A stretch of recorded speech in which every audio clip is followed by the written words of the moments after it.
And welcome, ladies and gentlemen, to this very special segment today on the 9th day of March 2022. Well, sorry about a little bit of a late start because we stream to multiple platforms. One of the platforms could not accept the thing, and it took a while to restart it. But anyway, here we are. But don't forget that today also at 10 a.m. we'll have the weekly real estate update with Usha Chandra as well. Well, right now let's get straight into the news for today. Well, of course, the news that everyone's waking up to for the last couple of days is the big floods in Sydney. Let's see how it's shaping up. The relentless rain has smashed records and no corner of Sydney has been spared, from the northwest to the south coast. Roads have become rivers and entire suburbs are submerged. This is one of the wettest starts to the year they have had. Returning to widespread damage as the Manly Dam continues to spill, while gale force winds already lashing parts of Sydney could cause carnage down the coast. Let's go straight to our reporters, Manaz Anguri, who's by the Hawkesbury River at Windsor, and Cecilia Connell on Sydney's northern beaches. Hello to both of you again. Manaz, can you tell me what's the situation like there this morning where you are? Morning, Lisa. Well, major flooding is continuing here in the Hawkesbury area, and as you can see behind me, the Hawkesbury River here is continuing to rise, and that's led to the Windsor Bridge flooding and shutting down as well. Now, I spoke to SES earlier this morning. They said they are expecting the Hawkesbury River here in Windsor to peak today at around midday. It'll peak at 14.3 metres, which is higher than what we saw this time last year. Now, once it peaks, they are hoping that it will start to recede over the next day or two so they can go in and assess the damage. So we're not sure exactly how long it will take for everything to settle down, but they're expecting the water here to stay around for at least a couple of weeks. Now, in terms of evacuation orders, these are still in place in these areas. As we know, last week we saw evacuation orders being issued for a number of different suburbs, like parts of North Richmond, parts of Windsor, Lower Portland, Sackville and Wiseman Ferry. Those are still in place, and another one was actually added to the list last night. People living in McGrath Valley were told to leave by 7 p.m. as well. So residents who are affected are still being told that it's not safe for them to return home. But the SES have said that people have been extremely cooperative. The people in this area have had to face situations like this in the past as well. So compliance has not been an issue. Here's what the Hawkesbury Mayor had to say about how people are handling everything. Look, people are still pretty resilient, but they're over it. They're feeling frustrated. Just feels like we're taking a total battering, like can't catch a break. The Hawkesbury people are great and they'll get through it, but understandably, doesn't feel very fair on us at the moment. Yeah, I can imagine that's how they're feeling. Cecilia, you're on the northern beaches. We saw some incredible scenes from there yesterday as that rain kept coming and it just became a swamp. That's right, Lisa. The roads around Sydney's northern beaches, particularly Pittwater Road, which is one of the main thoroughfares here, just became lakes of water with flash flooding causing havoc on the roads yesterday. Now, the situation has eased somewhat here overnight on Sydney's northern beaches, with evacuation orders downgraded. However, authorities are still urging residents to monitor the situation, with some very strong winds forecast today, with gusts of up to 90 kilometres per hour, and a severe weather warning for damaging and hazardous surf, which could cause some issues today. So authorities urging people to keep an eye on this situation. Now, as I said, those evacuation orders that had been issued for parts of the northern beaches were downgraded. So I'm here at Narrabeen Lagoon, where some of the low-lying properties had been ordered to evacuate yesterday. However, they were advised that they could return to their properties just before midnight with caution. Also, the Manly Dam began to spill yesterday, with around 800 properties impacted there. They were subject to evacuation orders. That's also been downgraded. But as you were saying, Lisa, some tremendous scenes around Manly Vale in particular, and the Roseville Bridge with flooding causing havoc yesterday. It's still quite wet on the roads this morning, so something to be very mindful of today. Yeah, and just looking at those pictures, Cecilia, it's just incredible looking at the force of the water on those streets and the power with which it was washing things away. And the power with which it's washing the things away, well, of course, it is very, very severe And when we look at it, it's not just the water, it's what's in it as well. There's lots of mud, silt, and that just breaks through and just keeps going across. Well, in times like this, our volunteers, how good are they? They come out in numbers, in boatloads to help everyone. A severe weather warning is in place for northern New South Wales. The worst flooding on record. The so-called rainbow. It is facing its worst flooding in history. The SES has retracted a call for people to bring their own boats. Rescues are still underway at Lismore. This is the sort of community spirit that we've been seeing here. Like some of the boys, they literally jumped into the water, then tried to swim as fast as they can just to reach the house, started smashing windows and stuff, just trying to see if they could get inside the house and get him out. When Lismore was submerged in 14 metres of water, a group of Fijian abattoir workers took it upon themselves to retrieve people stranded in the raging floodwaters. Apanisa Madu was one of dozens of volunteers carrying out rescue missions. The only thing that you can hear is people calling out for help, like people are just those that are up on the rooftops, people who are actually stuck inside the house. Weather conditions hampered ADF efforts on Monday, leaving it up to volunteers to ferry hundreds of people to safety on their own kayaks and tinnies. Many in the devastated community are asking, where's the help? The ADF has now been on constant deployment for aid to civil communities for a couple of years. I mean, they are being put through their paces time and time again. That's not their primary role. We need people to get into these communities immediately. By Thursday, 170 defence personnel were deployed on floods across the whole of New South Wales, including 4 helicopters servicing the Northern Rivers area. But some locals believe that wasn't enough. I would say it would have been better if there were actually more. This morning, New South Wales Premier Dominic Perrottet acknowledged volunteers have filled critical gaps. There was advice being provided for people to not take matters into their own hands, but from what I saw over the course of the week, had neighbours not got into boats, then I believe the death toll would have been much higher. But the Federal Defence Minister has continued to defend the response. What's going on? Why aren't they there quicker? Well, Koshi, if you're on the ground, you'd be able to see them. There are 760 people. The images that you've seen of trucks of troops rolling in, we're providing thousands more. There's now 458 ADF personnel in Lismore providing food and supplies, which Defence says will increase to almost 1,000 by the end of today. The New South Wales Premier has said he's expected 5,000 ADF personnel to be working on recovery across the state. There needs to be a reset. This is an example of the same sorts of responses being applied time and time again to natural disasters, and we can't keep doing this.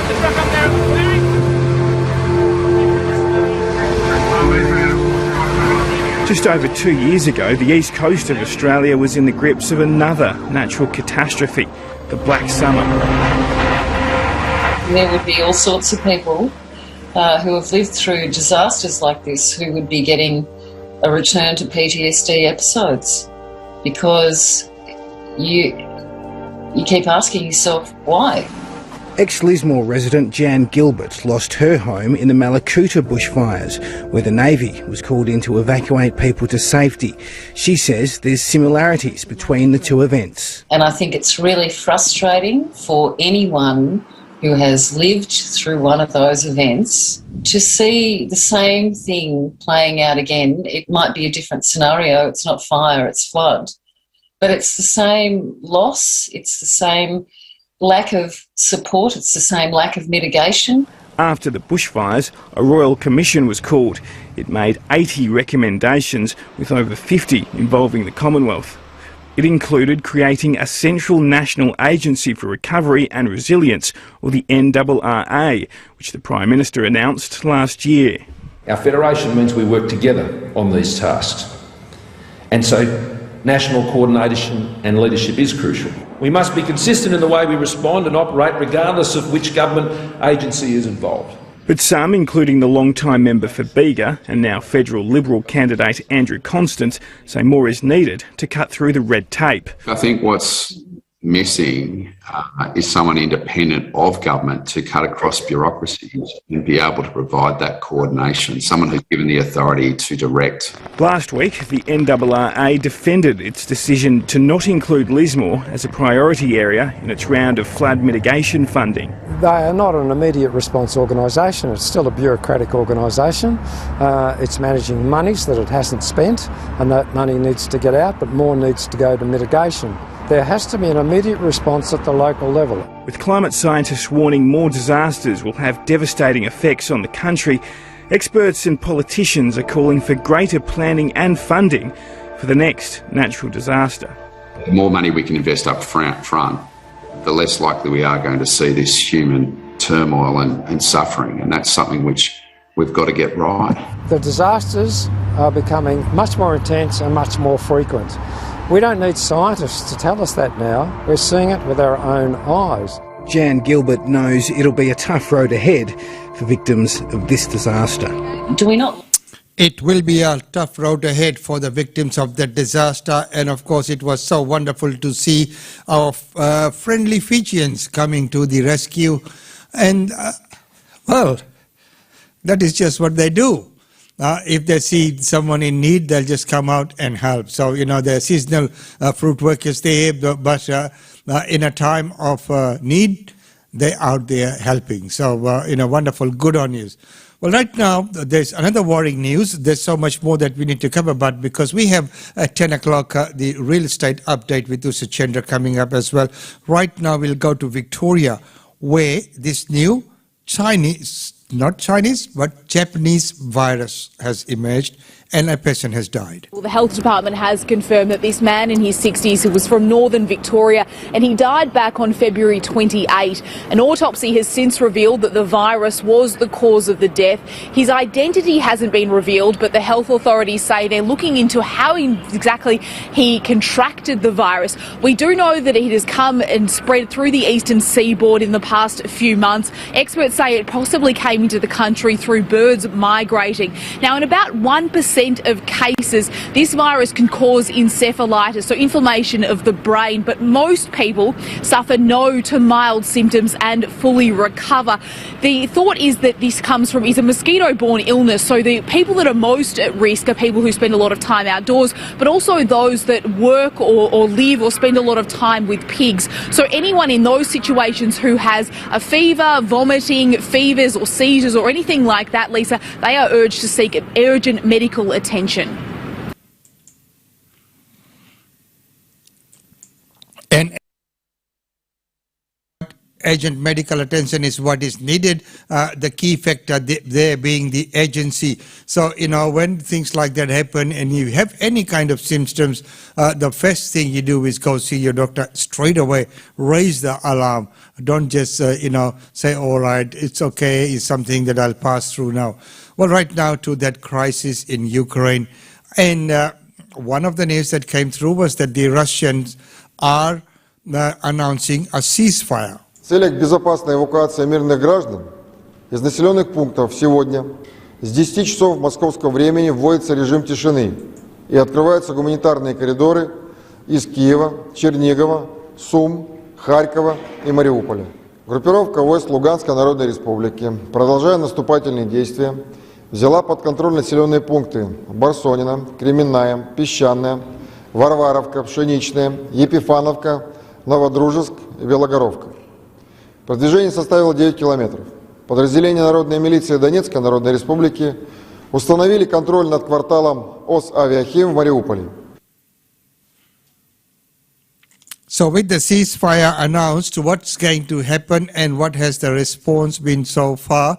And as Ukrainians are still fleeing Russia, and seeing where it heads. Russian troops have again been shelling the escape route out of the key port city of Mariupol in Ukraine's east. That's in yet another violation of a ceasefire. We're told that trucks and buses are sitting ready with aid to deliver much needed aid to refugees there and to evacuate civilians, but they can't get through. They were en route when shelling started again, according to Ukrainian officials, and have been unable to make it through. Now, as I said, that aid is desperately needed. That city has been blockaded for many, many days now, and tens of thousands of civilians are trapped with no food, no water and no power. And there are reports of many bodies and in the streets, and even of at least one child dying of dehydration as people are trapped there. Now, meanwhile, Russian troops are also believed to be advancing on the capital, Kyiv. Analysts believe reinforcements and supplies are being brought in. A military column has been trying to advance from the north, but it had stalled. However, it's believed those reinforcements are being brought in. Ceasefires have allowed civilians to evacuate from the city of Sumy to the east and the town of Irpin just north of Kyiv, but that's believed to be another part of that plan to advance on Kyiv because Russian troops are believed to be intending to try to advance from those areas. As we know, though, the Ukrainian president has vowed that city will fight tooth and nail to hold on.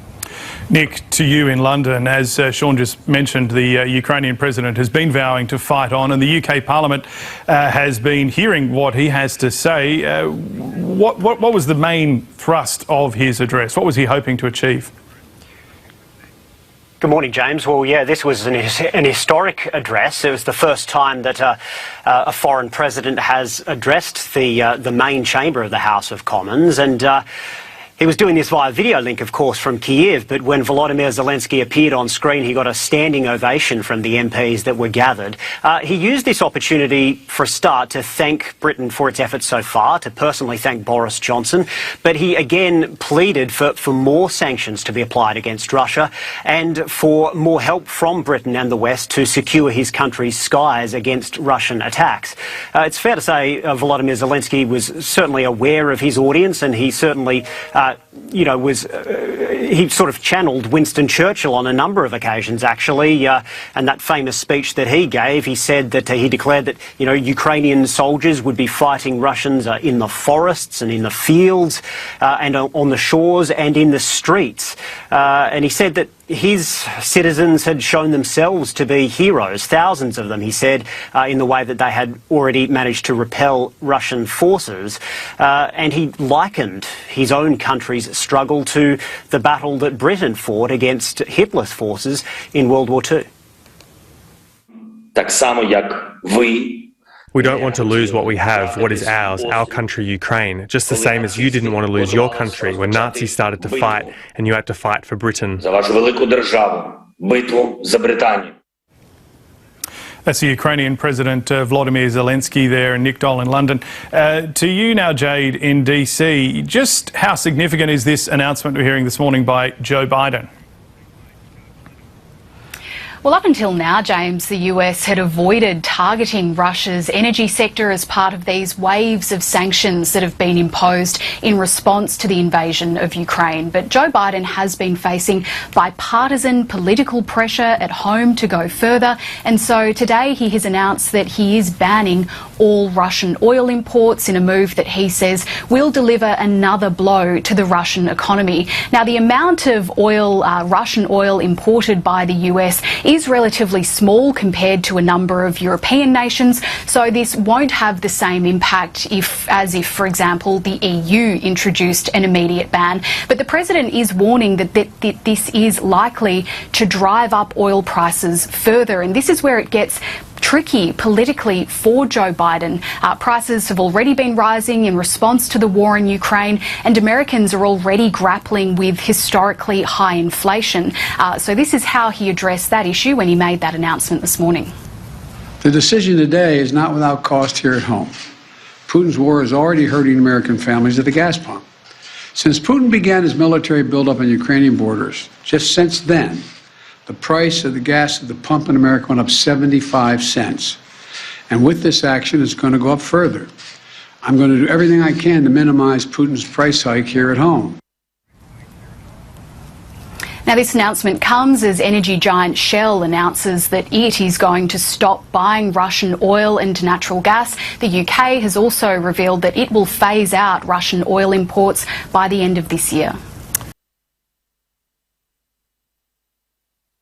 So there you are, ladies and gentlemen, up to date and some very, very disturbing advancements there. So, and wasn't that wonderful to see that the whole of the UK Parliament give the President of Ukraine a standing ovation, even though it was via a video link. But it is amazing to see that, and what a wonderful speech from him as well. Well, right now it's time to go to our daily India report. With that, let's welcome Himanshu. Welcome to the Daily India Report that brings you glimpses of the changing India. In our first story, Indian Prime Minister Narendra Modi talked to the President of Russia, Vladimir Putin, as well as Ukraine President Zelensky, and appreciated the ongoing dialogue between the teams from the two countries to end the conflict. Modi is said to have proposed that the two presidents talk directly. Indian Prime Minister Narendra Modi sought the support of both Russian President Vladimir Putin and Ukrainian President Volodymyr Zelensky to evacuate hundreds of Indians stranded in the eastern Ukrainian city of Sumy amid intense fighting in the region. Prime Minister Modi first spoke to President Zelensky and sought continued support from the Ukrainian government for ongoing efforts to evacuate Indian nationals from Sumy. During the 35-minute conversation, the two leaders discussed the evolving situation in Ukraine, and Modi appreciated the continuing direct dialogue between Russia and Ukraine. He thanked Zelensky for the help extended by the Ukrainian government for the evacuation of the Indian nationals. Modi then also spoke to Putin and stressed the importance of the safe evacuation of Indian citizens from Sumy. Putin assured Modi of all possible cooperation for their safe evacuation.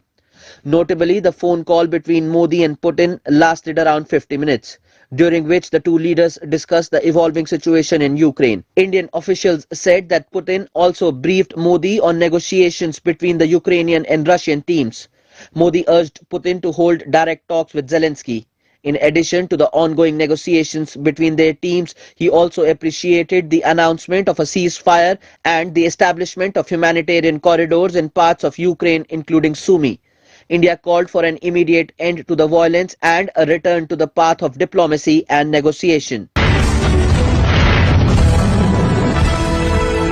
The government of India has brought back home around 16,000 Indians from war-torn Ukraine. Indian Union Minister of State for External Affairs V. Muralidharan said the government of India was able to bring back around 16,000 Indians from war-torn Ukraine so far and hoped to evacuate the rest in the days to come. Muralidharan, who was in India's southern state of Kerala on a short trip, told the media that currently around 3,000 Indians were in neighbouring countries of Ukraine and efforts are on to bring them back to India. He also said the Indian Embassy has given the latest advisory for students to be prepared to shift at short notice. The Embassy is making all arrangements to evacuate them. Since the conflict started, India has evacuated almost 80% of the stranded Indians. In the coming days, the rest of those stranded will also be brought back.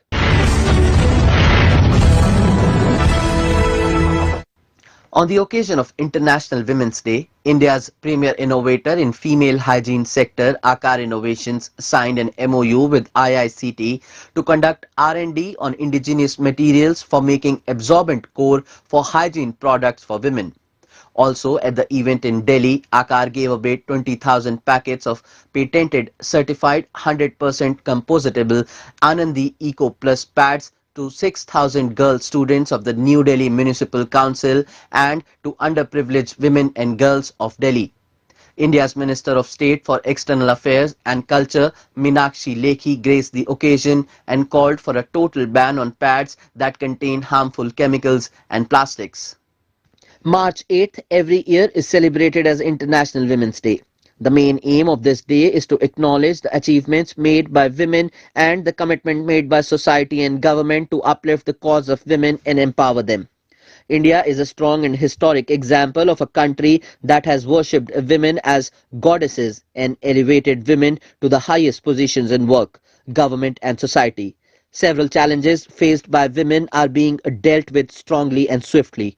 A major area of concern globally, including India, is female hygiene and health. Menstruation wasn't discussed or dealt with as it was considered taboo. Urban and rural women alike are now becoming aware, making their choice no longer shamed by the subject, and consider this as an important step towards overall health and empowerment.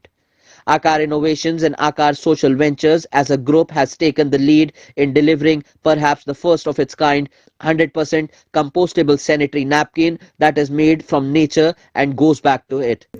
Biodigestible sanitary pads is a solution not only for women and girl child from hygiene perspective, but it is a solution for Mother Earth's rejuvenation process. It is a solution to keep the environment clean. It is a solution to respect what is natural process of menstruation, which most women in the youth go through. And end of the day, I am so happy that human mind can have very constructive solution to some of the major problems of the planet. Aakaar has worked across urban and rural areas, empowering females with affordable sanitary pads and menstrual health education. Aakaar's approach is simple: women driving social change. They have set rural production centers with women self-help groups and supported by state governments, grants by donor agencies, central government help and even CSR funds. Aakaar introduced 100% compostable sanitary napkins to NDMC first in 2018 to be provided to some 6,000 girls in 28 NDMC schools in New Delhi. Emerging from COVID-19, wherein health, education and environment have become a focus, Aakaar will now use human social responsibility finance from commercial revenues and grantors such as Sustainable Menstruation Coalition to provide free sanitary napkins to all school-going females of NDMC. This is a special commitment to support urgent needs post the pandemic and also as a focus on preventing environmental degradation. On 6th March in Delhi, Aakaar, NDMC and Aakaar's mentors, founders, SMC celebrated International Women's Day in New Delhi. We at Aakaar celebrate every day as Women's Day, but grab this opportunity to get all of you today here to celebrate it. We believe strongly that society can be built with strong women only. I'm so happy to see so many of you are young faces and also the women and teachers from NDMC schools. And you are the future of our country, smart, strong, bold and fearless. Aakaar also signed an MOU with the premier Indian government laboratory, the Indian Institute of Chemical Technology, part of the Council of Scientific and Industrial Research. We are here today with the Aakaar Innovations particularly to come up with materials that are from nature. From natural resources, we have brought in the biopolymers that can be 100% compostable, at the same time give the requisite properties similar to a super absorbent polymer, which is a synthetic version but an alternative source from natural resources and still gives the same kind of absorption properties that goes as one of the component into these pads. Aakaar and ICT will collaborate to conduct R&D on indigenous materials for making absorbent core for hygiene products like pads and diapers. This research will enable us to provide rural livelihood also for women in different ways, from self-help groups all the way to integrate them in the value chain. Ambassadors and high commissioners of various nations attended the event. Many countries in Africa and SAARC are already manufacturing and buying Aakaar's Anandi Eco Plus pads. This initiative for women health, I think it is a very nice, excellent initiative, and I think Africa needs more awareness in this, especially in health sector. And I think I want to wish Aakar Innovation and Department of Science and Technology all the best for their future endeavors in Africa. New orders are expected from Latin America, Europe and Australasia. On the occasion of International Women's Day 2022, OTT giant Netflix India is celebrating female artists across all streaming services in its new story, Har Kahani Hai Zaruri. The streaming services have surely redefined cinema and storytelling, with several web series and movies being headlined by female artists. All streaming platforms have now become a source of motivation for women. On the occasion of International Women's Day, OTT giant Netflix is celebrating female artists not only from itself but across all streaming services in its new story, Har Kahani Hai Zaruri. Netflix India never fails to support what it believes in. Every year on Women's Day, the OTT service celebrates female artists across the country. This year, Netflix took its celebration further, and irrespective of the streaming service, it celebrated female characters and artists from web series and films. Netflix India recently shared a video featuring leading female artists. In the video, they were asked who their favorite female characters are. While many answered the question, some answers were silenced with a beep. The OTT giant's idea of celebrating women won hearts as a Netflix rep asked the editor to remove the beep sound and let the artist mention the great stories they have watched across all streaming services.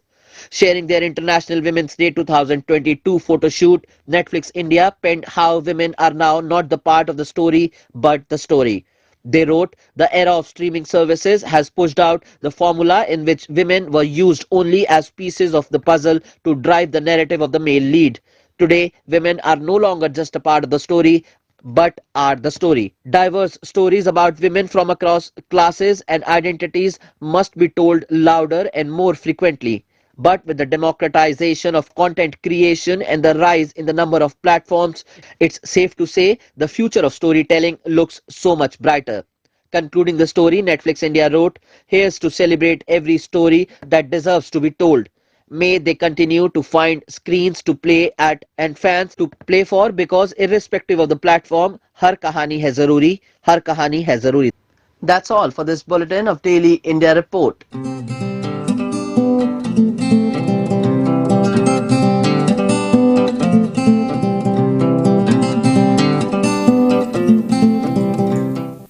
And thank you very much for that wonderful report there. As we know that the Daily India Report is produced by the PIO TV, and of course it's run by the Gupta family, Kayan Gupta ji and Munish Gupta. In that Anandi series, you could see Munish Gupta was there in that blue blazer jacket speaking. He does a lot of work with GoPio and other community organizations. So well done. Good to see you still doing that work out there, Munish. Well, ladies and gentlemen, that's about all we have for you today. And don't forget that at 10 a.m. We will have the real estate update with Usha Chandra. And of course, this week we'll be talking also about the International Women's Day and how it affects women in real estate or women investing in real estate. Women in real estate is another topic which we will be discussing another day as REIQ is putting on a wonderful event for that. Well, right now, before we finish off, let's take a look at some of the functions and events that's taking place, and just letting you all know that the Brisbane Indian Times went to press last night, and it will be in circulation very soon, and it's a bumper issue with so many different articles and so much coverage there. So pick up your copy from your favorite outlet or read online.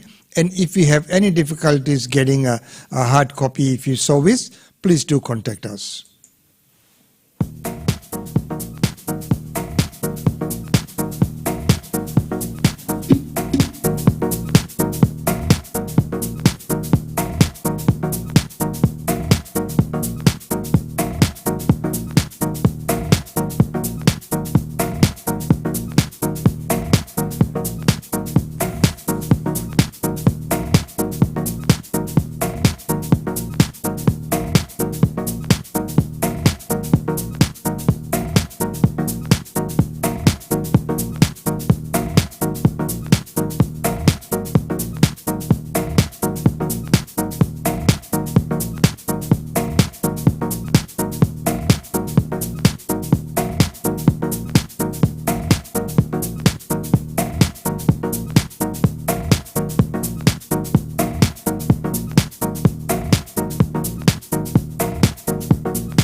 Well, ladies and gentlemen, that's about all we have time for you in this segment. It's been wonderful having your company. And right now here in Brisbane, 26 degrees and sunny. A little bit sultry today because of the humidity in the atmosphere after the rain, now with the sunshine, and that is expected.